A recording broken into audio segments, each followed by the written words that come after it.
It began not with a crown, a jewel, or a balcony appearance, but with a sealed page allegedly pulled from Queen Elizabeth's private papers. Inside that quiet document, insiders whisper, was a line about Catherine that left the family stunned. Not because it gave her power outright, but because it revealed what the late Queen may have seen in her long before anyone else dared admit it. Before we go deeper into what this really means for the royal family, make sure to subscribe so you don't miss a single update. The story, as it is being whispered through royal memory, did not concern diamonds, estates, or a transfer of money. It concerned something far more dangerous inside a monarchy built on symbols: trust. Reports suggest that when sealed, will-related papers connected to Queen Elizabeth's wishes were quietly reviewed, the room did not react with excitement. It reacted with stillness. The kind of stillness that arrives when people realize a dead monarch has left behind more than possessions. She has left behind judgment. Catherine's name, according to these accounts, appeared not as an afterthought, not as a polite courtesy to the wife of the heir, but in connection with words that carried the weight of the crown: continuity, duty, and future guardianship. Those were not casual words in Elizabeth's world. They were the language of survival. They were the bricks from which her reign had been built. And if those words were truly attached to Catherine, then the message was unmistakable. The late Queen had not simply accepted her. She had measured her, tested her, and perhaps chosen her as the woman most capable of carrying the monarchy's moral center forward. That was why insiders claim the atmosphere changed. Aides who had spent years mastering royal neutrality allegedly found themselves shaken by the emotional force of the passage. William, careful to keep private feelings behind control, was reportedly silent as the words were read. Not cold, not distant. Silent in the way a person becomes when a private hope is suddenly spoken aloud by someone no longer alive to defend it. And Charles, described by some palace observers as weakened by illness and caught between old loyalties and present pressures, was said to feel the full burden of what his mother had left behind. Because this was never about a will in the ordinary sense. It was not about who received what. It was about who understood why the crown existed at all. Elizabeth's alleged final framing did not treat legacy as wealth. It treated legacy as discipline, restraint, endurance, the ability to suffer without turning pain into spectacle. And in that brutal royal language, Catherine appeared as the quiet inheritor of Elizabeth's moral code, the woman who had waited, endured, and learned the lesson that inside the House of Windsor, silence can be stronger than any speech. But what truly unsettled the family was not that Catherine had been remembered, it was how specifically the Queen appeared to have chosen her. Long before Catherine became Princess of Wales, Queen Elizabeth was said to have watched her with the patience of a monarch who trusted actions more than applause. No dramatic declarations, no public endorsement, no sentimental spectacle, only years of silent observation. And according to palace whispers, that silence became the foundation for one of the most surprising judgments hidden in the Queen's final instructions. Because Catherine's rise was never sudden. It was slow, exposed, and at times unforgiving.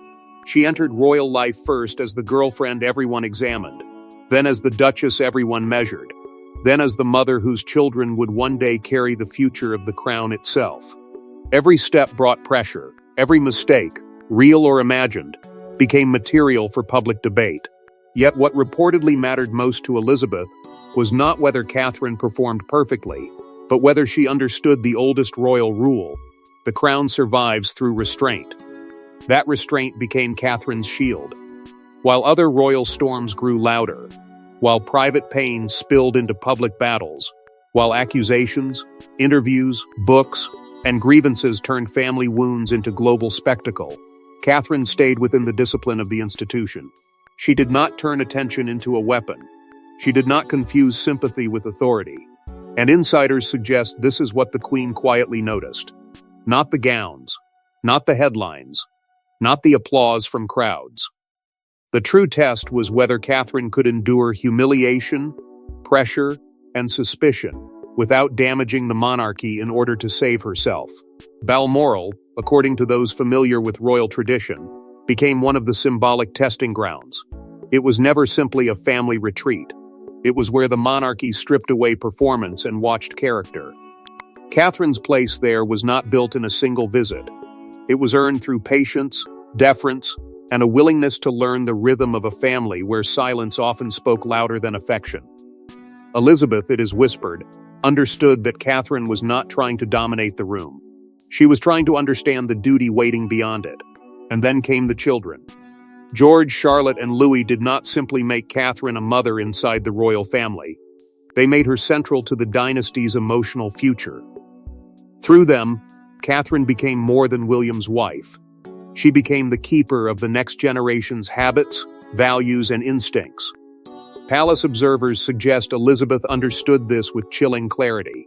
A future king can inherit a throne, but he must be raised to understand its burden. A princess can inherit attention, but she must be taught dignity before the world demands it.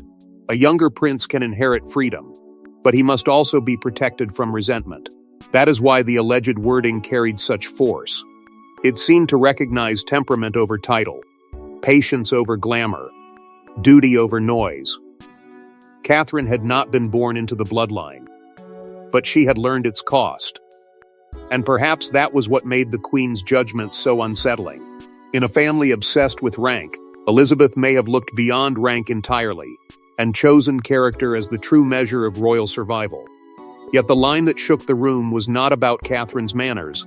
It was about what the Queen believed she would one day protect. The alleged passage was not written like a love letter. It was colder, older, and far more powerful. Reports suggest it framed Catherine as a guardian of something no jewel could equal, the emotional discipline of the monarchy itself. In that single idea, the late Queen seemed to separate Catherine from the noise, the rivalry, and the restless ambition surrounding the House of Windsor.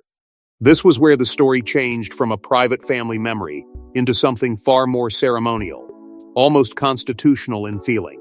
Palace interpretations, careful and cautious as they are, began to circle around what some insiders have quietly called the Windsor Continuity Covenant. It was not a legal title shouted from a balcony. It was not a public announcement wrapped in gold braid. It was an understanding, whispered through papers, memoranda, private instructions, and the kind of language only old institutions know how to use.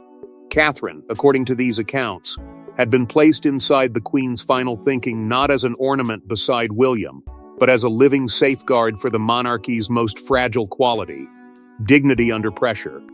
And dignity in Elizabeth's world was not softness. It was steel covered in silence. It meant carrying insult without spectacle. It meant absorbing public suspicion without turning the crown into a courtroom. It meant understanding that one emotional outburst from the wrong person, at the wrong moment, could weaken something that had taken generations to protect. That is why the alleged wording mattered so deeply. It suggested that Elizabeth had seen in Catherine a rare discipline, not the loud kind that announces itself, but the quiet kind that survives humiliation and still returns to duty. References to red box papers, private memoranda, and family instructions only deepened the mystery. Whether formal or symbolic, the language reportedly carried the feeling of a final royal map, one drawn not in money, but in meaning. Catherine's inheritance, if these whispers are to be believed, was not financial. It was spiritual. She was being linked to the invisible machinery of monarchy, restraint, continuity, motherhood, silence, and service.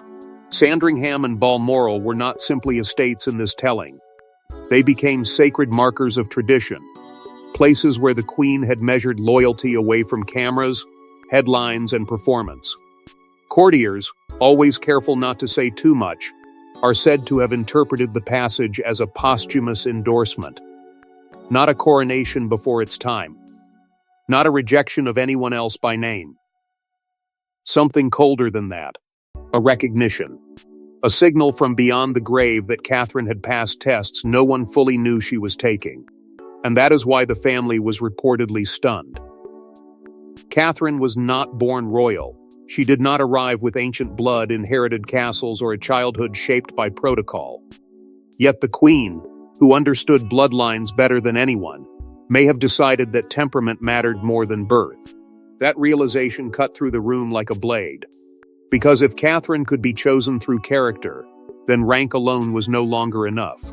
If Catherine could become the keeper of dignity, then the future of the monarchy was not simply moving through titles and inheritance, but through conduct, sacrifice, and emotional control. But if Catherine was being elevated by the Queen's memory, someone else inside the palace would inevitably feel diminished. There are moments inside royal life when no one raises their voice, because silence is more dangerous. This was allegedly one of them. As the words settled over the room, the family understood the implication. Queen Elizabeth had not merely approved of Catherine. She may have marked her as the woman most capable of carrying the monarchy through its next storm.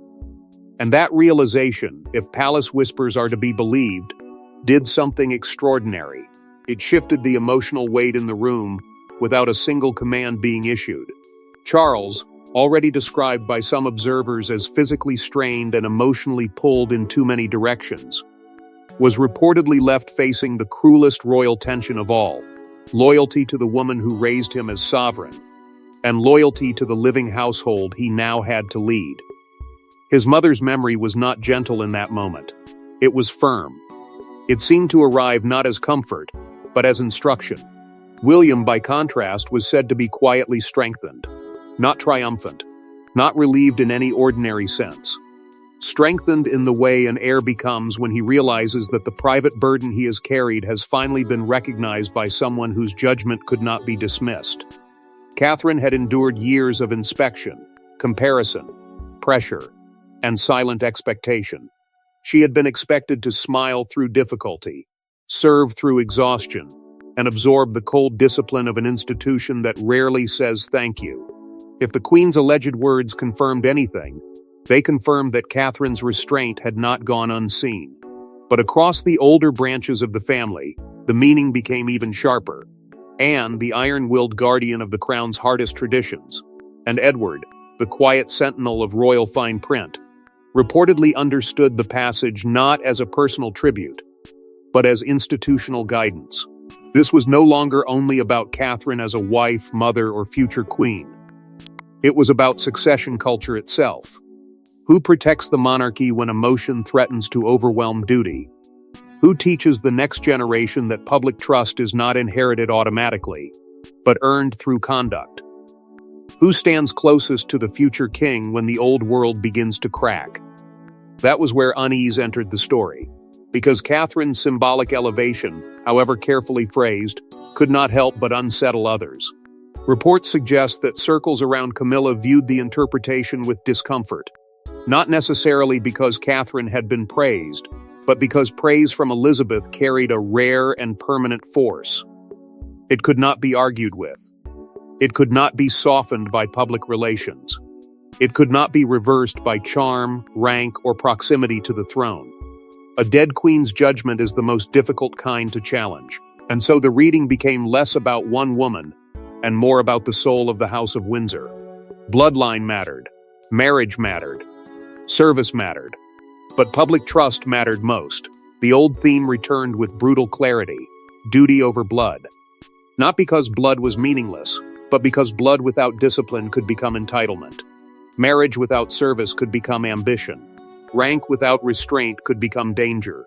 And in that icy understanding, Catherine appeared not as an outsider being welcomed in, but as a guardian being quietly placed near the center of the monarchy's future. And then came the part that made the atmosphere turn from emotional to explosive: the Queen's apparent warning.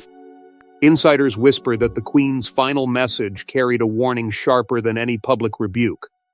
It did not name enemies. It did not need to. The alleged wording spoke of protecting the crown from vanity, haste, and those who mistook proximity for entitlement. And in that moment, Catherine's name became more than a compliment, it became a line in the sand. Because inside the monarchy, warnings are rarely written like accusations. They are wrapped in tradition, softened by ceremony, hidden beneath phrases that sound gentle until the meaning becomes impossible to ignore. Reports suggest that Queen Elizabeth's alleged final guidance did not attack any individual directly. Instead, it warned against a spirit, a temptation, a dangerous misunderstanding of royal life. The mistake of believing that being near the crown meant owning a piece of it. The mistake of thinking affection could replace service. The mistake of confusing access with authority. That was why Catherine's presence in the alleged passage became so powerful. She was positioned as the contrast, patient where others may have rushed, disciplined where others may have demanded, careful where others may have reached. The late queen, according to palace whispers, understood that monarchy does not collapse only through scandal. It can weaken through selfishness, through impatience, through small private ambitions, dressed up as family concern. And in that colder reading, Catherine represented the opposite instinct. She did not appear to grasp for the crown. She appeared to guard the space around it. The phrase that seemed to hover over everything was simple, brutal, and unmistakably royal: the firm before the family. Not because family did not matter, but because the monarchy had survived by demanding sacrifice from family again and again. Elizabeth had lived that truth from girlhood to her final years. She had watched personal happiness bend beneath public duty. She had seen love, resentment, exile, scandal, and grief pass through palace walls, yet the crown had to remain standing. If the alleged will-related wording truly defended anything, it defended that ancient arrangement against personal ambition. And that is where Princess Anne's role began to sharpen. Anne, insiders claim, did not treat the warning as emotional decoration. She treated it as intent. To her, a final message from Elizabeth was not merely a memory to be admired. It was a standard to be upheld. Where others may have heard sentiment, Anne heard instruction. Where others may have felt discomfort, Anne saw the old rule returning with iron force. No one is bigger than the institution. Prince Edward, meanwhile, was said to approach the matter differently, not with Anne's steel but with quiet precision. As the guardian of the document in spirit, he reportedly studied the fine print, the context, the phrasing, and the hidden weight of each word.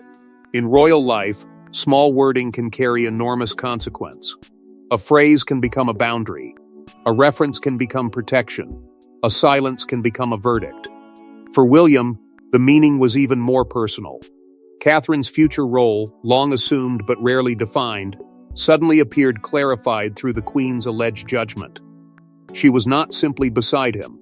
She was part of the monarchy's defense. But a warning only matters if someone is prepared to enforce it, and that is where Princess Anne entered the story. Princess Anne, according to palace interpretations, did not react with tears. She reacted with procedure. Where others saw emotion, Anne saw instruction. Where others heard a mother's final sentiment, Anne heard a sovereign's final order. And from that moment, insiders claim, the old guard began quietly fortifying Catherine's position inside the sacred geography of the British monarchy. This was not the kind of palace movement that announces itself with statements or dramatic confrontations. It was colder than that. Slower. More efficient. Anne's alleged response became what some insiders now call the Iron Reading, a private interpretation of Elizabeth's message that treated every phrase not as nostalgia, but as guidance for the future. In Anne's world, sentiment without enforcement is useless. A royal wish that cannot be defended becomes decoration. And if the Queen had truly marked Catherine as a guardian of dignity, then Anne would make sure that judgment was not swallowed by family politics. Edward, meanwhile, reportedly moved through the matter with his own quiet precision. Not loudly, not theatrically. He checked letters, archives, private notes, royal household customs, and the old protocols that sit beneath palace life like buried wires. Because inside the monarchy, power is not always held by the person who speaks first. Sometimes it belongs to the person who understands what a sentence allows, what a phrase protects, and what a document quietly forbids. Edward's role, as whispers describe it, was to trace the Queen's intent through the fine print, making sure no one could reduce Catherine's mention to a sentimental footnote. William's alignment with Anne was said to form without spectacle, a quiet heirs accord, not written for the public, but felt through the household.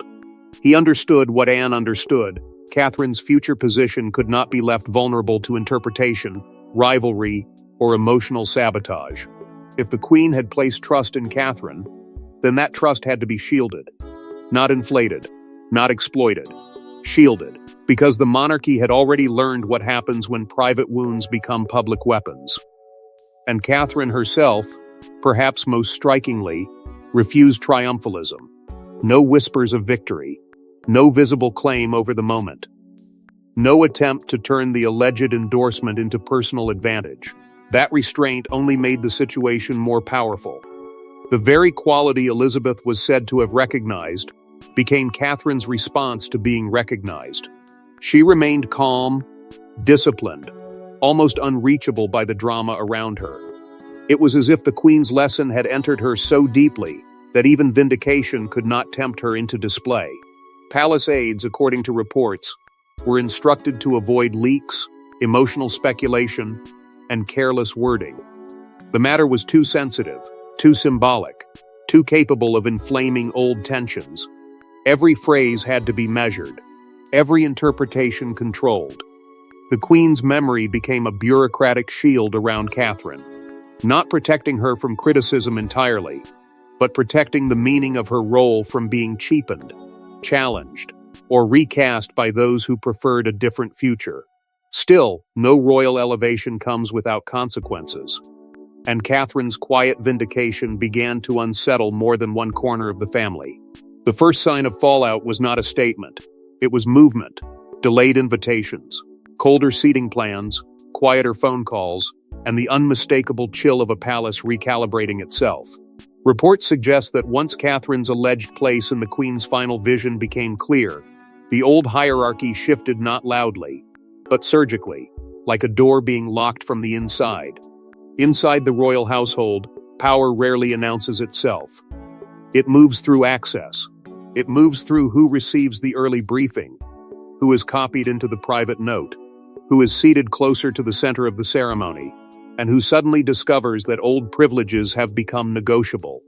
According to palace whispers, this was the stage where Catherine's symbolic authority began to grow without a single public declaration.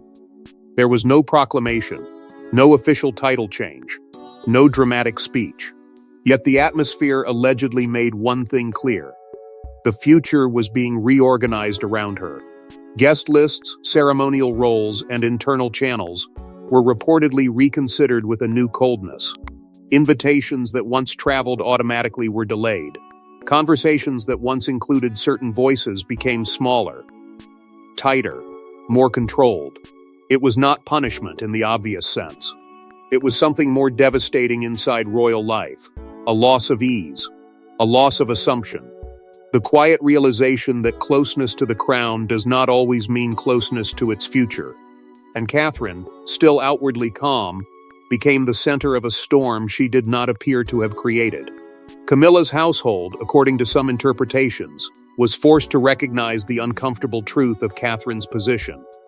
As queen, Camilla stood beside Charles in the present reign, but Catherine stood beside William in the reign to come. That distinction mattered. It carried a force no household politics could erase. The alleged wording from Elizabeth's papers did not remove Camilla's rank, but it may have sharpened Catherine's destiny. Present influence and future centrality are not the same thing. And once that difference became visible, every palace calculation changed. Beyond the palace walls, Harry and Meghan's distance from the institution only deepened the contrast. Their story had become associated with rupture, accusation, and life beyond the royal machine. Catherine's story, by comparison, was framed through endurance. She stayed. She absorbed. She continued.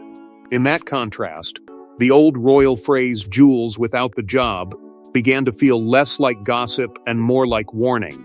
Titles, glamour, and proximity mean little if the work, the silence, and the sacrifice are missing. Charles, caught in the middle, reportedly faced the most painful position of all. A present wife, a late mother, an heir, and the public duty of kingship pressed against him from every side. He could not dismiss Elizabeth's memory. He could not ignore William's future. He could not openly inflame tensions within his own household. So the change remained quiet, almost deniable. Media insiders sensed it. Courtiers hinted at it. No one could fully confirm it. But royal power had already begun to move. And through all of it, Catherine said nothing, because the Queen's greatest lesson had never been how to speak, but when not to.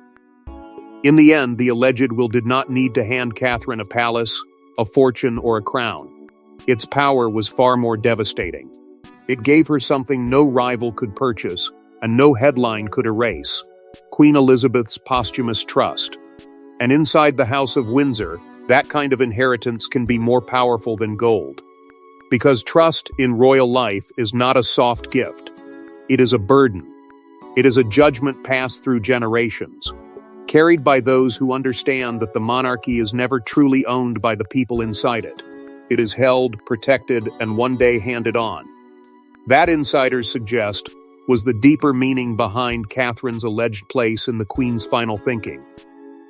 She was not being rewarded with treasure. She was being entrusted with continuity. And that was why the reaction behind palace walls was so intense. Money could be divided. Jewels could be catalogued. Estates could be managed. But trust from Queen Elizabeth was different. It could not be negotiated. For William and Catherine, the message reportedly became a quiet turning point. Not a moment of celebration, but a moment of solemn recognition. Their future had always been waiting for them, heavy and unavoidable, but now it seemed to carry the shadow of Elizabeth's approval. They were not simply the next generation.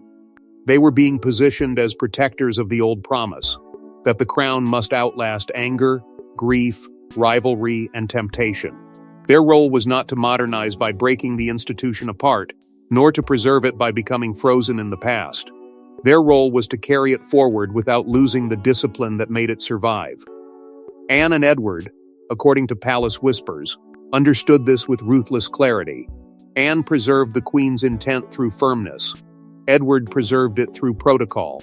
Together, they became guardians of the unseen machinery, making sure Elizabeth's alleged judgment did not fade into family gossip or sentimental memory. The late Queen's words, if interpreted this way, became moral architecture for the reigns still to come. Not law in the ordinary sense, something older, a standard, a warning, a line drawn between those who serve the crown and those who merely stand near it. Charles, caught in the emotional strain of the present reign, was said to accept the shift quietly. Perhaps not easily, perhaps not without private pain, but with the knowledge that his mother's shadow still moved through the institution he now led. He could not ignore what Elizabeth had built. He could not deny what William would inherit.